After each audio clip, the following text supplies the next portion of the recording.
네, 지금 보신 장면은 영국의 작가였던 토머스 하디의 대표작인 더버빌가의 테스의 첫 장면입니다.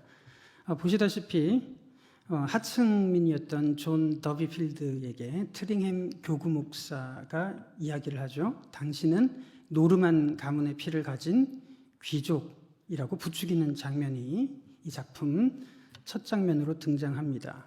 이 교구 목사의 말에 허영심에 빠진 존 더비필드는 딸 테스에게 이웃마을에 더버빌 부인이 살고 있으니까 가서 우리가 같은 혈통인 친척이라고 알리라고 이야기를 합니다. 그렇게 말하는 것은 이 더버빌 여사를 통해서 신분 상승을 모색했기 때문입니다. 그런데 알고 봤더니 더버빌 가문은 사실 스토크라고 하는 이제 평범한 가문이 졸부가 돼서 돈으로 가문을 샀던 건데 이 존 더비필드 집안에서는 그것을 몰랐죠. 그래서 그 더버빌 가문에 있었던 알렉 더버빌이라는 남자가 이 연약한 테스를 아주 몹쓸 짓을 합니다. 그래서 원치 않는 아이를 임신하게 만들죠. 그래서 이 테스의 인생을 완전히 짓밟은 사람이 알렉 더버빌이라는 사람입니다. 결국 테스가 자신의 인생을 파멸로 몰아넣은 이 알렉 더버빌을 살해하고 그것에 대해서 처형을 당하는 장면이 이 테스라는 작품의 마지막 장면으로 끝납니다. 그것이 바로 더버빌가의 테스라는 작품의 주요 플롯입니다. 계급사회의 부조리를 고발하기 위해서 이 토머스 하디가 설정한 이 테스라는 여인은 우리 소설 김동인의 작품 중에서 이 감자에 나오는 복녀와 비슷한 그런 구석이 있습니다. 그런데 이 테스가 복녀와 다른 점이 있다면 이 복녀는 어떤 사회적인 단면을 조명하는 인물이라면 테스를 비극으로 몰아넣은 사회는 교회와 종교인들이 중심이 된 사회였다는 것이 조금 다른 차이점이라고 할 수 있을 겁니다. 작가 토마스 하디는 원래 영국 사회에서 목사가 되고 싶었습니다. 그런데 노동자 가문에서 태어난 배경 때문에 대학에 진학할 기회도 얻지 못하고 결국에는 그것이 장벽이 돼서 평생 노동자로 살다가 나중에는 작가로 전업을 한 그런 작가였습니다. 성경을 읽고 목사가 되기를 원했던, 그러나 좌절이 됐던 그 작가가 우리에게 던지는 메시지가 무엇인지 우리들은 한번 귀를 기울일 필요가 있으리라고 생각을 합니다. 오늘 이 토마스 하디의 작품에 나오는 이 테스라는 여인은 오늘 여러분들과 같이 읽은 본문에 나오는 음행 중에 잡힌 여인과 절묘하게 연결이 됩니다.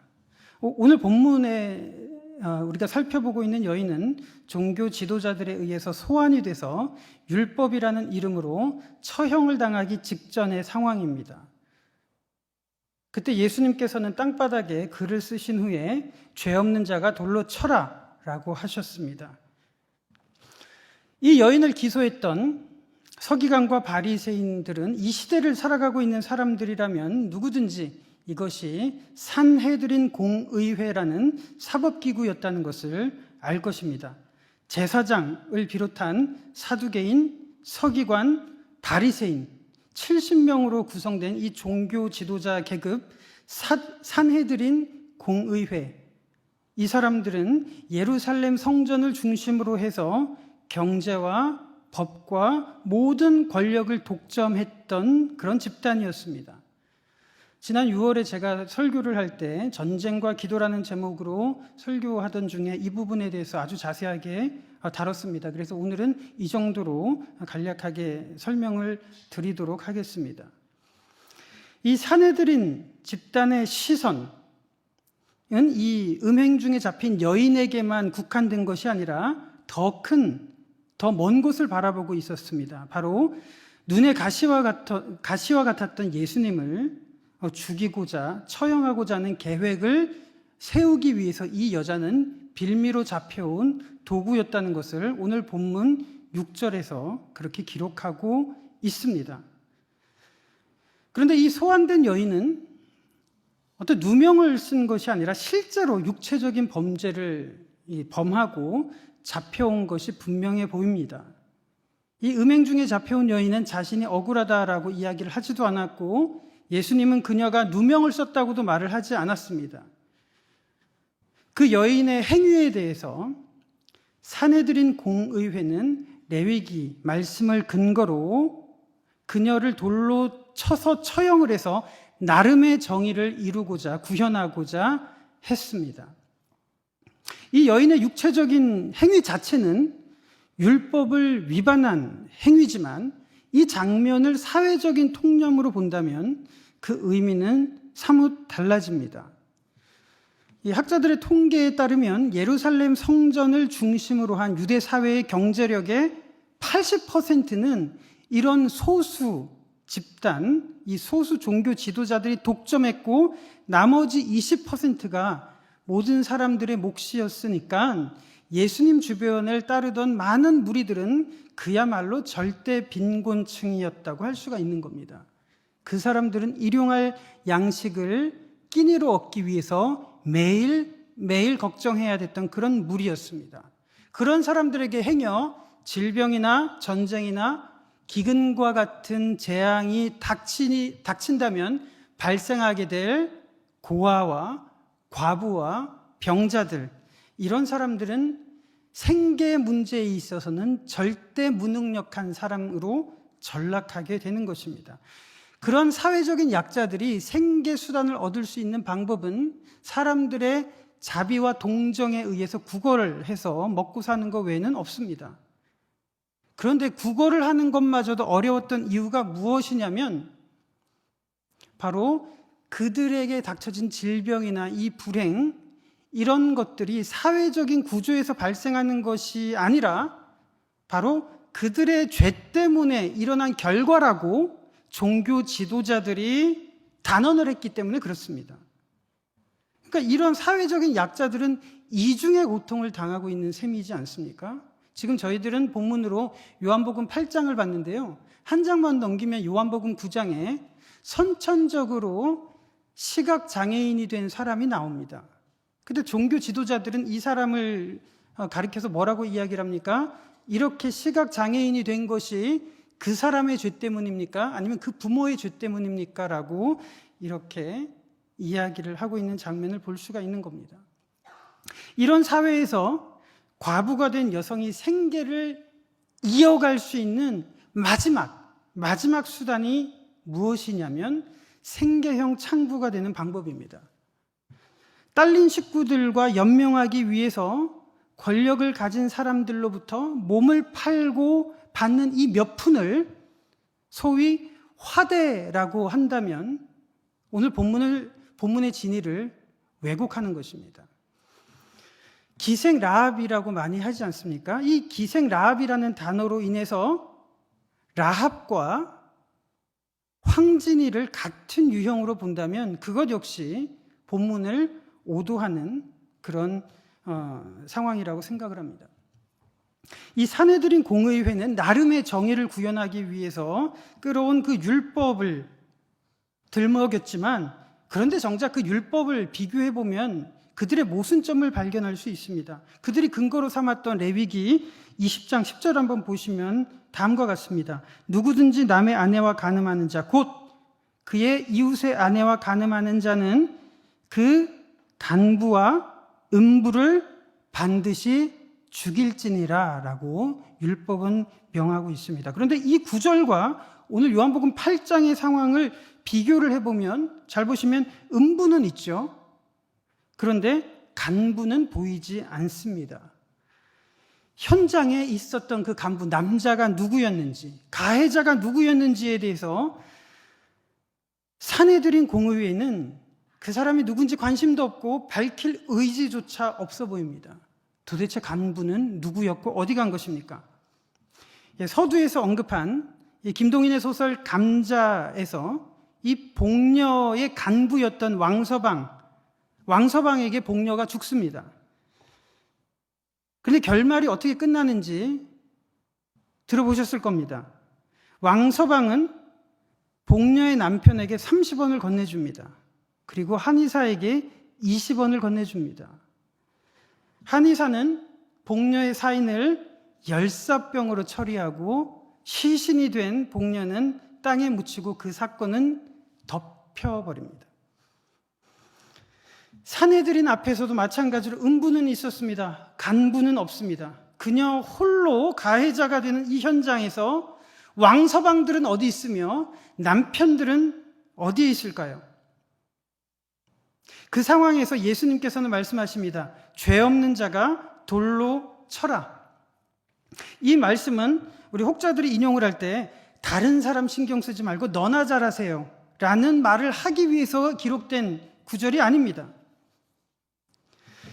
이 여인을 땅에 묻어버리기 위해서, 그리고 간부들을 숨긴 채 그녀를 처형하고자 했던 그들의 저의가 무엇이었을까요?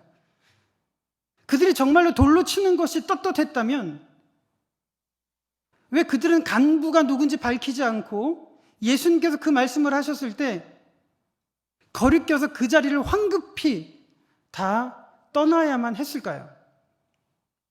예수님은 그 여인에게 가서 이렇게 말씀을 하시죠. 가서 다시는 죄를 범하지 말라라고 하십니다. 잘 보시면요, 예수님은 여인에게 죄가 없다라고 말씀하지 않으셨습니다. 그렇죠? 그러나 예수님은 그녀를 정죄하는 대신 다시는 죄를 범하지 말라라고 하셨습니다. 그리고 그녀에게 하나님의 나라를 보여주셨습니다. 이것이 오늘 우리가 세상에서 어떤 자세로 살아가야 하는지 본문에서 반드시 적용해야 되는 포인트라고 생각합니다. 세상은 의로운 곳도 아니고 그 속에서 동화되어야 될 곳도 아닙니다. 그렇다고 해서 하나님 나라를 숨긴 채 이 세상을 향해서 회개하라 라고 정죄하는 것 역시 우리 스스로가 사내들인이 되는 것밖에는 되지 않습니다.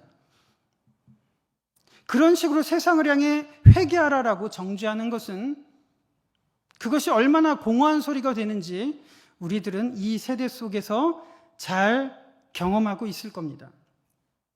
한 명의 약자를 이 사내들인이라는 기구에서 심판대, 처형대에 세우는 이 설정은 이 토마스 하디의 테스라는 작품을 관통하는 비슷한 주제이기도 합니다. 그래서 사내들인과 이 테스 작품을 연결시키는 것은 그런 의미에서 큰 무리가 없다고 생각을 합니다. 이 테스를, 왜냐하면 테스를 파멸로 이끄는 사람들이 누구냐면 3명의 목사와 1명의 목사 아들이었기 때문에 그렇습니다. 작품 맨 처음에 등장하는 트링햄 교구 목사가 여러분들 보셨을 겁니다. 테스 가족이 더버빌 가문의 후예라고 의미 없는 말을 던집니다. 그 말 한마디 때문에 이 더비필드 가문이 몰락하기 시작을 하는데요. 나중에 테스가 알렉 더버빌이라는 사람으로부터 폭행을 당해서 원치 않는 임신을 하고 아이를 낳을 때 이 트링햄 교구 목사가 했던 반응은 그 아이를 받아들이기는커녕 사생아라는 이유로 교회 울타리 밖으로 내쫓습니다. 테스가 낳은 아이는 술주정뱅이와 자살한 사람들과 교회에서 환영받지 못한 사람들 속에 쫓겨나서 땅에 묻히게 되는 그런 결과를 맞게 됩니다. 오늘 언급하지는 않지만 독실한 칼뱅주의자였던 클레어 목사의 아들 엔젤 클레어는 테스에게 아주 커다란 상처를 주었던 인물입니다. 그리고 테스에게 원치 않은 아이를 낳게 한 인물 알렉 더버빌은 졸부였고요. 돈으로 더버빌 가문이라는 이름을 샀습니다. 그리고 나중에 클레어 목사로부터 회심한 다음에 무엇이 됐냐면 부흥사 목사가 됩니다. 그리고 나중에 다시 만난 테스에게 자신은 하나님 앞에 용서를 받았다고 하면서 테스를 향한 용서와 뉘우침과 회개의 모습은 보이지 않고 여전히 테스를 향한 탐심과 음욕을 일으킵니다. 이 지독한 나락에 떨어진 테스, 그리고 목사가 된 알렉 더버빌이 만나는 장면 속에서 우리들은 무엇을 볼 수 있는지 이 대화를 여러분들께서 한번 자세히 보면서 우리 설교를 이어나갔으면 좋겠습니다. 이 장면 한번 같이 보도록 할게요.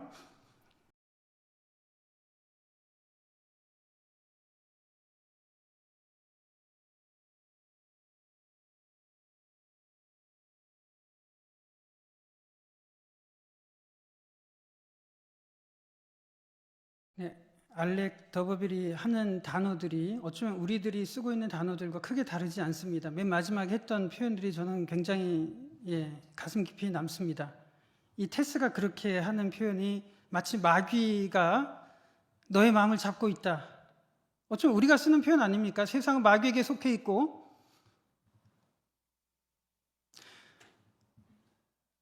그런데 테스가 이렇게 했던 반응들 반드시 우리들이 생각하고 고민해야 되는 지향점이라고 생각을 합니다. 말씀을 계속 이어가도록 하겠습니다. 이 그림은 농민의 화가로 알려진 피테르 브레헬이라는 사람이 화가가 그린 가늠한 여인과 예수님이라는 그림입니다. 오늘 본문을 묵상하고 그렸던 그림입니다. 이 브레헬은 오늘날 벨기에와 네덜란드 지역을 이렇게 연결하는 플랑드르 지역에서 태어나서 그를 플랑드르 화가라고 합니다. 이 플랑드르 지역은 16세기 종교개혁자 중에서 이제 칼뱅의 가르침을 받아들여서 수용한 지역이 이제 플랑드르 지역입니다. 그런데 16세기에 스페인이 플랑드를 지배했을 때 수많은 개신교도들이 박해를 받았습니다. 그래서 칼뱅주의 개신교 신앙을 받아들였던 화가가 이 피테르 브레헬이었는데요. 그 사람 눈에는 언제나 농민들이나 사회적인 약자를 대상으로 그림을 그리는 소명을 가지고 있었습니다. 그래서 이 피테르 브레헬의 또 다른 별명이 농민들의 화가가 그렇게 붙은 것입니다. 그가 얼마나 종교개혁의 가르침을 그림으로 대변했는지 이 비관 5층에 가시면 그의 많은 작품들을 볼 수 있습니다. 한번 보셔서 그 그림으로 된 설교를 한번 들어보셨으면 좋겠습니다.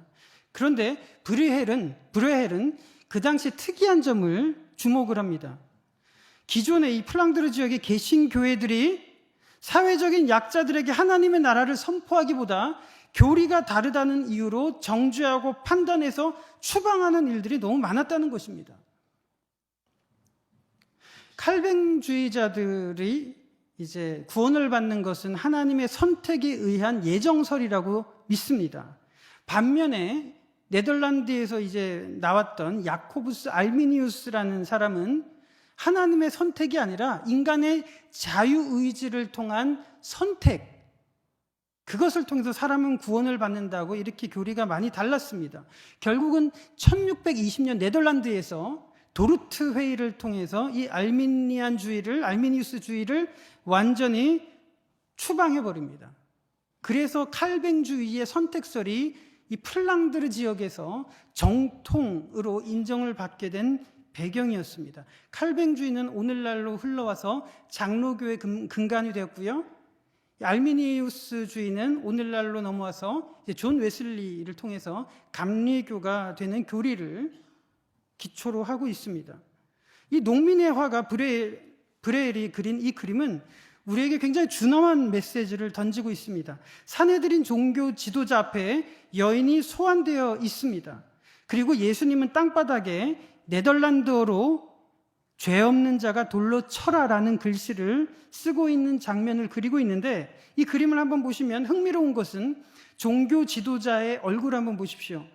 해골로 그림을 그리고 있습니다. 그리고 간음해서 잡혀온 여인의 얼굴은 당시 플랑드르 지역에서는 아름다움을 상징하는 그런 모습을 그려놓고 있습니다. 이것이 특이하지 않습니까? 이들 당시 지배하고 있었던, 플랑드르를 지배하고 있었던 종교 지도자들이 정죄와 판단만 있었던 현실을 이 브레헬은 이런 그림을 통해서 이렇게 투영을 하고 있는 것입니다. 이 플랑드르를 영어식으로 바꾸면요, 플란더즈가 되죠.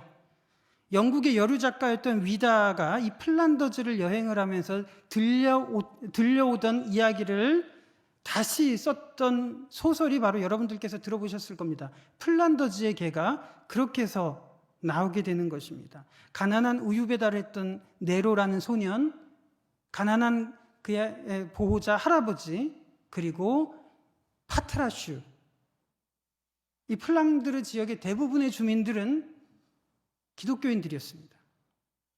근데 작품을 아시는 분들은 느끼실 겁니다. 이 가난한 아이에게 가하는 온정없는 사람들의 손길과 소외, 판단, 정죄, 이것이 얼마나 많았는지 그 작품은 우리들에게 고발하고 있습니다. 우리들에게 주는 준엄한 메시지가 있죠? 한 여인을 정죄하는 그 사람이 세상은 칼뱅주의자인지 알미니안주의자인지 가톨릭교도인지 세상은 관심이 없습니다. 우리가 새벽 예배를 나오는지 안 나오는지, 금식을 하는지 안 하는지, 온전한 11조를 드리는지 안 드리는지 세상은 그것에 관심이 없습니다. 세상이 보고 있는 것은 우리가 얼마나 예수 그리스도를 닮아가고 있는가, 우리의 말과 언행에 얼마나 하나님의 나라가 나타나는가, 세상은 그것을 보고 있는 것입니다. 그런데 우리들은 세상을 향해 정죄하고 판단하고 있는 것은 아닌지 자문해 봐야 됩니다. 이 그림을 가만히 보시면요, 이것을 반영이라도 하듯이 브레헬은 주변 군중들을 제법 자세하게 묘사하고 있습니다.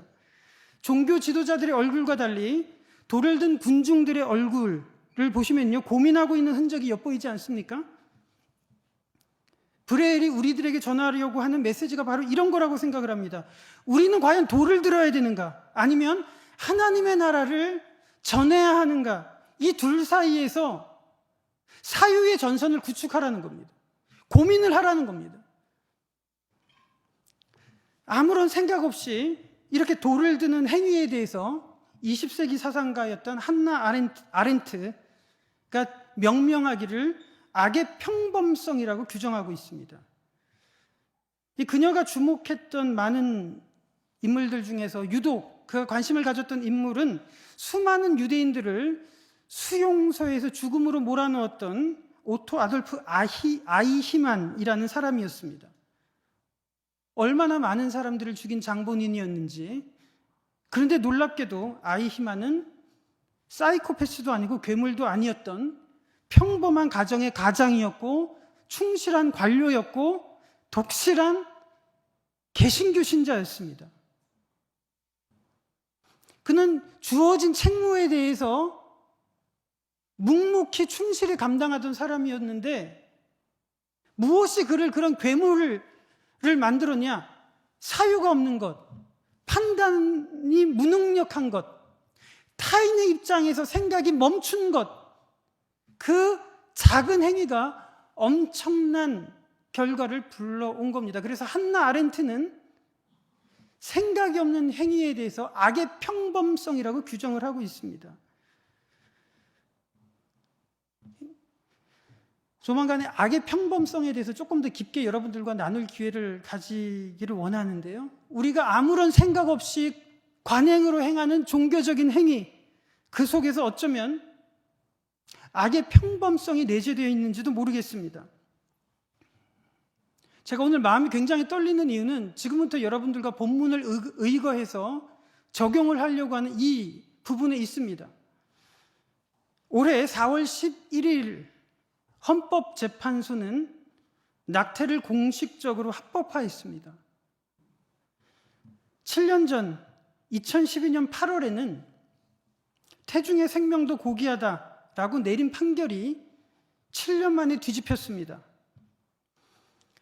현재 우리 사회는 22주 이상의 태아만 고귀할 뿐이며 22주 이하의 태아에 대해서는 낙태를 법적으로 허용하고 있습니다. 22주가 안 된 태아는 마치 단백질 덩어리라도 된 양, 혹은 흡입해야 되는 지방 덩어리라도 된 양, 그렇게 인식하는 것이 합법적인 가치관인지도 모릅니다. 낙태를 허용하지 않았던 시절에도 우리나라에서는 연간 150만 건의 낙태 시술이 있었다고 합니다. 그거 엄청난 숫자 아닙니까? 태어나는 아이들보다 어둠 속에서 죽어가는 아이들이 훨씬 더 많습니다. 몇 배나 많은 겁니다. 그 아이들이 어떻게 죽어가는지 구체적으로 설명을 드리지 않아도 우리들은 매스컴과 많은 정보들에 의해서 우리들은 잘 알고 있습니다. 저는 이 자리를 빌어서 개인적으로 태아에 대한 낙태는 22주든 아니든 저는 반대를 합니다. 22주의 어린 태아라 하더라도 존중받을 생명체라는 것에 대해서는 철회할 마음도 없고 의심의 여지가 없습니다. 그러나 우리가 원치 않는 임신을 당한 피해자들에게 어떤 자세로 다가가고 있는지는 자문해 봐야 되는 부분이라고 생각을 합니다. 어쩌면 미혼모로 대변되는 수많은 테스들, 오늘 본문에 등장하는 수많은 가늠하다가 잡힌 여인들처럼 그들은 교회라는 장벽 앞에 좌절하고 정죄를 당하고 비판을 당하고 있는지 모릅니다. 낙태를 반대하기 전에 우리가 반드시 해야 되는 것은 바로 예수님의 정신 아니겠습니까? 예수님은 그 여인에게 너 죄가 없다라고 말씀을 하지 않으셨죠? 가서 다시는 죄를 짓지 말라라고 하시면서 그 여인에게 하나님의 나라를 보여주셨던 것처럼 우리들이 낙태에 대한 접근을 하기 이전에 하나님의 나라가 우리 속에 있는가, 그들에게 하나님의 은혜가 전달되고 있는가 하는 부분들을 반드시 고민을 해야 비로소 생명력이 전달될 것이며 우리의 말에 권위가 생길 거라는 것입니다. 2019년 올해죠. 4월 11일 이후에 나온 대부분의 교회에서 외치는 목소리가 무엇이냐? 낙태는 하지 말아야 된다. 법과 제도를 동원해서라도 뒤엎어서라도 낙태를 막아야 된다는 한결같은 주장이 대부분입니다. 어쩌면 그런 자세가 수많은 미혼모들에게 판단과 편견의 장벽이 되고 있지는 않은지 우리 스스로 자문을 해봐야 된다고 생각을 합니다. 교회가 세상에 존재하는 목적은 세상과 전혀 다른 가치관으로 이 세상에 하나님의 나라를 드러내는 것이라고 나치에 맞섰던 칼바르트 목사가 이야기를 했습니다. 그리스도인들은 정치와 권력자들을 압박해서 자신들이 원하는 법안을 통과시켜서 그래서 세상을 군림하는 방식으로 하나님의 나라가 이 세상에 도래할 수 있다고 생각하는 것 자체가 넌센스입니다. 이미 그것이 얼마나 어리석은 방법이었다는 것은 역사가 증언하고 있지 않습니까? 313년 콘스탄틴 대제 황제가 기독교를 받아들입니다. 395년에 데오도시우스 황제가 로마 제국의 정식 종교는 기독교라고 선포합니다. 그 이후에 어떤 일이 있었는지 우리들은 역사를 통해서 잘 알고 있습니다. 얼마나 기독교가 이교도와 혼합해서 무너져 버렸는지, 이교도들에 의해서 순교한 기독교인들보다 기독교도들에 의해서 순교한 이교도들이 훨씬 더 많다는 것이 역사적인 통계입니다. 법과 강요와 제도를 통해서 사회를 뒤바꾸려는 행위, 이것은 우리 스스로가 사내들인 공의회가 되는 그런 길이라고 생각을 합니다. 타임즈에 선정된 미국 최고의 기독교 신학자이자 기독교 윤리학자였던 스탠리 하워워스 교수가 미국 사회에서 경험한 현상은 이렇습니다. 1963년 미국 사우스캐롤라이나에 있는 그린빌이라는 도시는 절대 다수의 기독교가 살고 있는 도시였고요. 모든 제도와 법과 방식이 기독교적인 형태로 이루어지는 도시였습니다. 주일에 사고 파는 것이 금지가 되었고 심지어 주유소마저도 쉬어야 한다는 법안이 있었던 도시였습니다. 주일이 되면 많은 차량들이 교회로 가기 위해서 줄을 서야 했던 도시가 바로 그곳이었습니다.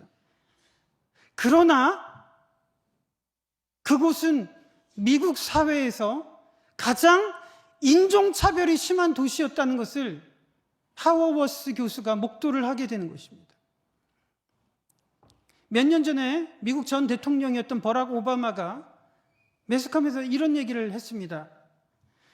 우리 미국 사회에서 많은 곳에서 차별과 불평등이 폐지가 되고 있지만 여전히 인종차별이 가장 심한 곳은 주일 교회라는 장소에서 이루어지고 있습니다라고 이야기를 한 적이 있습니다. 스탠리 하워워스 교수는 이렇게 말하고 있습니다. 낙태와 같은 사회적인 문제에 대한 우리의 대응 방식은 교회의 본분으로 다가가야 한다는 것입니다. 우리는 임신한 15살 소녀에게 낙태는 죄다, 그것은 너의 문제다 라고 말해서는 안 됩니다. 그것은 그녀의 문제가 아니라 바로 우리들의 문제입니다. 우리는 그런 평범한 사람들을 예수님의 제자로 만들기 위해서 교회가 어떤 모습이 되어야 하는지를 자문해야 합니다. 더 중요한 것은 우리 교회 공동체 안에서 그런 사람들이 있다는 사실로 인해서 우리가 참된 교회로 변화될 기회를 얻고 또 우리의 신념을 진지하게 검토하고 나아가 우리가 그런 신념을 진실하게 실천하고 있는지 돌아볼 수 있는 놀라운 기회를 누리게 될 것입니다. 우리는 그 소녀에게 우리가 져야 할 책임과 희생을 피할 생각으로 그녀를 골치 아픈 사회 문제로 몰아가서는 안 됩니다. 오히려 우리는 하나님의 은혜로 눈이 열려서 그 소녀를 우리처럼 평범한 사람들이 그리스도의 몸인 교회를 볼 수 있도록 하나님께서 베푸신 선물로 받아들여야 됩니다. 저는 이 기록에서 참 마음이 무너졌습니다. 왜냐하면 제 속에 그런 준비가 안 돼 있다는 것을 알았습니다. 예전에 노원구에서 제가 사역을 했을 때 부목사로 있었던 그 사역지에서 담임 목사님이 설교하셨던 내용이 지금도 기억이 납니다. 그 담임 목사님은 너무도 일찍 이른 나이에 하늘나라로 가셨는데요. 그분이 설교하실 때 미혼모는 이 시대의 영웅들이라 라고 하셨던 말씀이 지금도 기억이 납니다. 그 당시에 그 말에 이해를 못했는데 오늘 본문을 묵상하고 이것을 묵상하면서 왜 미혼모가 이 시대의 영웅들인지 이제는 알 것 같습니다. 이슬람 동성애 낙태 참 껄끄러운 사안이죠. 그러나 우리는 법과 제도로 그것을 제한하는 것이 가장 바람직한 방법이라고 아직도 생각하고 있는지도 모릅니다. 그러한 사안들보다 훨씬 더 크고 강력했던 저항들이 19세기에 이미 영국에서 있었습니다. 산업혁명의 물줄기 속에서 이성주의, 계몽주의가 꽃피우던 시절 과학문명이 발달을 하고 진화론이 대두되면서 교회의 가르침은 더 이상 쓸모없어 보이는 바로 그 시대가 19세기에 교회가 직면했던 상황이었습니다. 그때 하나님께서 일으키신 부흥의 방법은 법과 제도를 장악해서 사회를 구속시키는 방법이 아니라 바로 성령의 능력을 통해서 교회에게 능력을 더하셔서 일으키시는 부흥의 방법을 선택하셨습니다. 하나님의 택하신 믿음의 선진들, 그 도구들은 법과 제도를 제한하는 것이 아니라 교회의 본질에 집중하면서 그러한 저항들을 뚫고 부흥을 만들어냈던 것을 우리들은 기억할 필요가 있습니다. 우리 한국교회의 진짜 위기가 무엇입니까? 이슬람입니까? 낙태입니까? 동성애입니까? 정말 그렇습니까? 저는 아니라고 생각합니다. 한국교회의 정말 큰 위기는 외부에 있는 것이 아니라 우리 내부에 있다고 저는 믿습니다. 하나님의 능력은 그런 암울했던 19세기에 하나님의 부흥, 웨일즈 부흥운동, 영국의 부흥운동을 주셔서 그런 저항들을 뚫게 하셨던 하나님의 능력이라면 우리가 직면한 이런 문제들, 이 저항들을 뚫는 방법 역시 하나님의 능력이 우리 속에 회복이 될 때 우리들은 이러한 저항들을 능히 뚫고 나갈 수 있다고 저는 확신을 합니다. 한나 아렌트가 말했습니다. 우리는 다른 사람의 고통에 죄송합니다. 이게 교황이 한 말입니다. 죄송합니다. 우리는 다른 사람의 고통에 눈물을 흘리는 능력을 잃어버렸다라고 이야기했던 사람은 교회 지도자가 아니라 다름 아닌 가톨릭 수장인 교황이 한 이야기입니다. 우리의 입에서 나왔으면 더 좋았을 것을 하는 생각이 듭니다. 악의 평범성을 이야기했던 한나 아렌트는 이런 말을 했습니다. 우리에겐 가장 어두운 시대에조차 어떤 등불을 기대할 권리가 있다. 오늘 말씀을 마무리하면서 이 어두운 시대에 우리가 그 등불이 되기를 기대해 보는 것은 어떨까요? 바로 우리가 그 등불의 실체가 되면 어떨까요? 그것이 우리의 기도 제목이 되면 얼마나 좋을까요? 이런 사안에 대해서 사도 바울이 고린도 교회에 했던 내용을 재구성해서 여러분들에게 읽어드리는 것으로 결론을 대신하도록 하겠습니다. 고린도전서 9장의 내용을 우리 메시지 성경으로 재구성해서 여러분들에게 읽는 것으로 오늘 말씀을 결론 맺도록 하겠습니다. 나는 어느 누구의 요구나 기대에 매이지 않는 자유인입니다. 다양한 부류의 사람들에게 다가가려고 자발적으로 모든 사람들, 종교인들이나 비종교인들, 매우 신중한 도덕가들이나 자유분방하게 사는 부도덕한 자들, 실패한 자들이나 타락한 자들의 종이 되었습니다. 나는 그들의 생활을 받아들이지는 않습니다. 그러나 나는 그리스도 안에 내 모든 뜻을 두었지만 그들의 세계로 들어가서 그들의 관점으로 그들을 경험하고 이해하고자 했습니다. 나는 모든 모양의 종이 되어서 만나는 사람들을 하나님께 구원받은 삶으로 인도하고자 애썼습니다. 내가 이 모든 일을 하는 것은 하나님 나라 때문이었습니다. 나는 하나님의 나라를 두고 이러쿵저러쿵 논하기보다 다만 그렇게 함으로써 하나님 나라에 참여하고 싶었을 따름입니다. 이것이 여러분들의 삶의 이유가 되고 기도 제목의 지향점이 되시기를 주님의 이름으로 축복합니다.